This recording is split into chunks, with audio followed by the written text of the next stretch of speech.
नमस्कार मंडळी. तर आज आपण बनवणार आहोत वांगा बटाट्याची रस्सेदार भाजी. तर चला रेसिपी बघूया. इथे मी तुम्हाला काय काय साहित्य घेतलेले आहे ते दाखवते. टोमॅटो, कांदा, पांढरे तीळ, कोथिंबीर, अद्रक आणि लसूणची पेस्ट, कढीपत्ता, किसलेलं खोबरं आणि ही वांगी आणि बटाटा ह्यांची अशी कापं करून घेतलेली आहेत. तव्यावर तेल तापलं, त्यात मी कांदा टाकून घेते. त्यात मी आपले पांढरे तीळ टाकून घेते, सुकं खोबरं, अद्रक लसूणची पेस्ट, टोमॅटो टाकून घेऊया. आता हे मिश्रण पूर्णपणे थंड झालेलं आहे. आता आपण याचं वाटण तयार करून घेणार आहोत.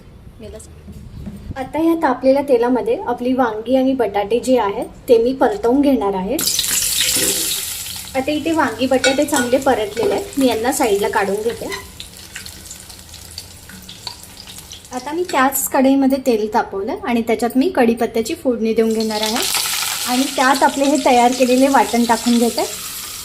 मीठ टाकते, थोडं हळद, काश्मीरी लाल मिरची पावडर, घाटी मसाला, कांदा लसूण मसाला. कांदा लसूण मसाला 2 चमचे यूज केला आहे. मिक्स करायचं व्यवस्थित. इथे भाजीला चांगलं तेल सुटलेलं आहे. वाटणामध्ये आपण परतवलेली बटाटा आणि वांगी सोडून घेऊया. थोडंसं पाणी घालते. आता मी झाकण लावते. 10 ते 15 मिनिटानंतर आपण बघणार आहोत. इथे आपली 10 मिनिटं झालेले आहेत. मी झाकण उघडून बघते. भाजीने चांगलं तेल सोडलेलं, भाजी चांगली शिजलेली आहे आणि शेवटून मी कोथिंबीर टाकून घेणार आहे. इथे आपली भाजी रेडी आहे. आपण याला आता सर्व करायला घेऊया.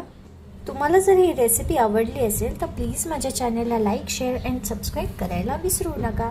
थँक्यू.